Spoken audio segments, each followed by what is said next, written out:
இப்போ நம்ம மெத்தட்ஸில் எப்படி ஆர்குமெண்ட்ஸ் பாஸ் பண்ணுறது அதை பற்றி தான் பார்க்க போகிறோம் C# ப்ரோக்ராமிங்கில். ஸோ நான் என்ன பண்ணேன்னா ஒரு மெத்தட் வந்து நான் க்ரியேட் பண்ணிக்கிறேன். ஸோ ஸ்டாட்டிக் வாய்ட் அந்த மெத்தட்கான நேம் வந்து மெத்தட் அப்படின்ட்டு நான் வச்சுக்கிறேன். ஓகேவா? ஸோ வச்சுட்டு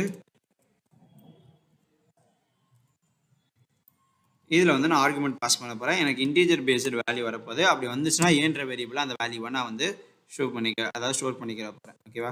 ஸோ இந்த இதுக்குள்ளே நான் ஸ்டேட்மெண்ட் நான் கொடுத்துறேன். console.writeல ஒரு மெசேஜ் மாதிரி நான் ஒன்று கொடுத்துட்றேன். வேல்யூ ஆஃப் ஏ அப்படின்ற ஒரு மெசேஜை கொடுத்துட்டு ஏன்ற இந்த வேரியபிளை கரண்ட் வேரியபிளை நான் கால் பண்ணிக்கிறேன். இப்போ நான் என்ன பண்ண போகிறேன்னா இந்த மெத்தடை நான் கால் பண்ணிக்கிறேன் மெயின் ஃபங்க்ஷனில் இருந்து. ஸோ மெத்தடோட பேரந்தசிஸ்குள்ளே வேல்யூவை நான் கொடுத்துறேன். 12 அப்படின்ற ஒரு வேல்யூவை கொடுத்து இந்த மாதிரி செமிகோலன் கொடுத்துறேன்.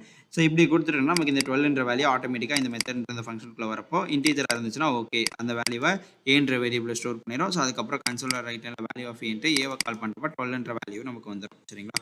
ஸோ இந்த ப்ரோக்ராம் ரன் பண்ணோன்னா நமக்கு வேல்யூ ஆஃப் ஏ வந்து 12 அப்படின்ற மாதிரி அவுட்புட் வந்து நமக்கு ஷோ பண்ணி காட்டும். இதே இந்த இடத்துல நம்ம ஸ்டாட்டிக் கீவேர்டு யூஸ் பண்ணல அப்படின்னா நம்ம வந்து ஆப்ஜெக்ட் வந்து நம்ம கிரியேட் பண்ணுற மாதிரி இருக்கும். ஆப்ஜெக்ட் கிரியேட் பண்ணி நம்ம வந்து அந்த ஆப்ஜெக்ட் நேமை வச்சு நம்ம வந்து பாஸ் பண்ணுற மாதிரி இருக்கும். ஸோ .NET அப்படின்ற object name is d = new.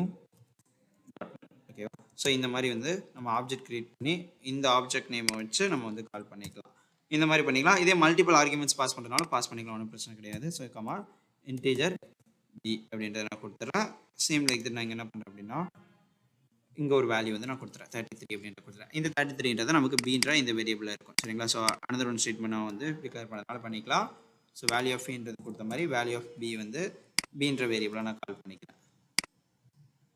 இப்போ கால் பண்ணால் நமக்கு ரெண்டு வேல்யூஸுமே வந்து அவுட்புட்டில் ஷோ பண்ணி காட்டும். வேல்யூ ஆஃப் ஏ வந்து 12 அண்ட் வேல்யூ ஆஃப் பி வந்து பார்த்தீங்கன்னா 33 அப்படின்ட்டு. ஸோ இங்கே நமக்கு எதுக்காண்டி சேம் லைன்லேயே வந்துருக்குன்னா இந்த இடத்துல நான் console.write யூஸ் பண்ணியிருக்கேன். ஸோ அதனால் சேம் லைன்லேயே நமக்கு கண்டினியூ இருக்குது. இன்கேஸ் நான் இந்த இடத்துல ரைட் லைன் அப்படின்றத நான் யூஸ் பண்ணியிருக்கேன் அப்படின்னா நமக்கு வந்து நெக்ஸ்ட் லைனில் வந்து நமக்கு மூவ் ஆன் ஆகிருக்கும். அந்த ஸ்டேட்மெண்ட் வந்து நியூ லைன் கிரியேட் ஆகிருக்கும். ஸோ இப்போ நம்ம ரன் பண்ணால் தனித்தனியாக வந்து நமக்கு பிரிண்ட் ஆகும் அந்த வேல்யூஸ் வந்து. ஸோ இந்த மாதிரி வந்து ஓகே. ஸோ இதான் வந்து பார்த்தீங்கன்னா மெத்தட்ஸில் ஆர்குமெண்ட்ஸ் வந்து நம்ம பாஸ் பண்ணுறது.